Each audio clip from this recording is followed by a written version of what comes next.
Croissant recipe. Let's make some croissants. Mix milk, boiling water, yeast and sugar. Add flour, salt and form into a ball. Knead for 2 minutes. Put in the fridge and leave for 1 hour. Take out frozen butter and grate. Flatten butter into a rectangle. Put in the fridge for 30 minutes. Take out the dough. Roll into a rectangle twice the size of the butter. Put the butter into the middle and fold together. Roll together, making indentations. Fold into thirds like you would a letter.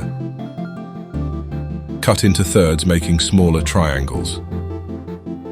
Pull at the corners and even the base. Cut a slit in the base and roll up the dough. Brush with egg.